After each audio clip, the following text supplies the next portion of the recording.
nouveau. La Sûreté du Québec, Karianne, déploie des équipes au sol et des patrouilles nautiques. On va aller vérifier une zone bien précise après de nouvelles informations.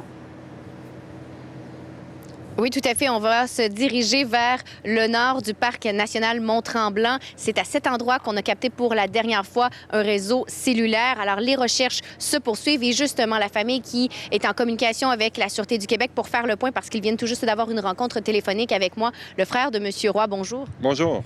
Alors, vous êtes satisfait? Finalement, on envoie des troupes sur le sol, dans l'eau. Les hélicoptères vont survoler également cette zone. Qu'est-ce qui a été dit lors de cette rencontre? Écoutez, sans aller trop dans les détails, on a eu une rencontre, on a eu une discussion avec la Sûreté, on a eu le bilan ce matin. C'est déployé. On parle d'hélicoptères, Argo, VTT, spécialistes au sol, Zodiac. Et maintenant, pour vous, c'est un soulagement parce que vous le réclamiez, justement, vous la réclamiez, cette mobilisation-là, au cours des derniers jours. Oui, c'est un soulagement. Par contre, on a quand même de grosses inquiétudes ce matin.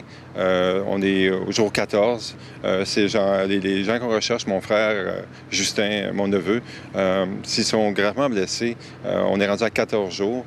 On regarde la météo, on a une fenêtre de 72 heures pour agir. Après, dans 72 heures, la météo sera plus clémente, mais pas du tout. On va avoir de la misère à avoir du support aérien pour supporter les gens au sol. On va avoir aussi de la misère à avoir du support aérien pour faire des extractions. Fait que pour nous, c'est important d'avoir aussi un bon plan d'extraction dans le cas où on trouve les survivants rapidement et qu'on puisse les emmener, qu'on lui prodiger des soins d'hydratation sur place, avoir des médecins, puis d'être capable de les envoyer dans les bons hôpitaux. Mais il faut aussi être capable de poursuivre les recherches et mettre le paquet dans les 72 prochaines heures parce que par la suite, au niveau de la fin de semaine, la météo ne sera pas clémente pour avoir du support aérien. Alors, vous l'avez visité, cette zone-là, au nord du parc national. C'est quand même assez hostile. Du haut des airs, c'est dur d'avoir une bonne visibilité. Il y a beaucoup de feuillus. À quoi ça ressemble au sol?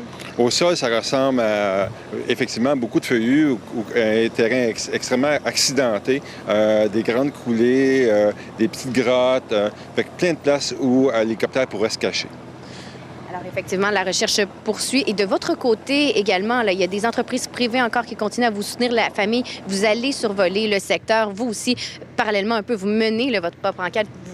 Vous êtes certain qu'ils sont encore en vie et vous voulez les retrouver? Oui, on est certain qu'ils sont encore en vie. On veut les retrouver. On n'a jamais abandonné les recherches. Il est hors de question qu'on abandonne. On le dit depuis le début. Nous, on veut pas avoir ça sur la conscience et qu'on les aurait trouvés trop tard.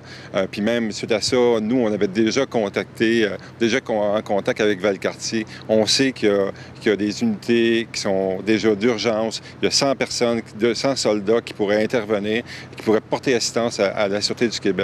On a tout transféré dans le fond, cette information-là. Présentement, la Sûreté du Québec l'a entre les mains. Ça fait que c'est une carte qu'ils peuvent jouer. Pour nous, c'est important.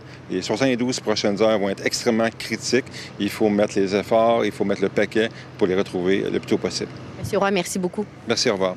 Alors, vous avez entendu, les recherches se poursuivent. On recherche toujours cet hélicoptère Robinson, modèle R-44 de couleur blanche.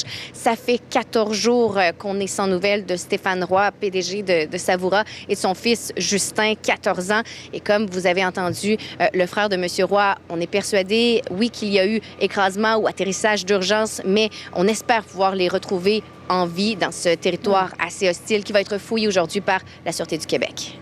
Merci beaucoup, Karianne.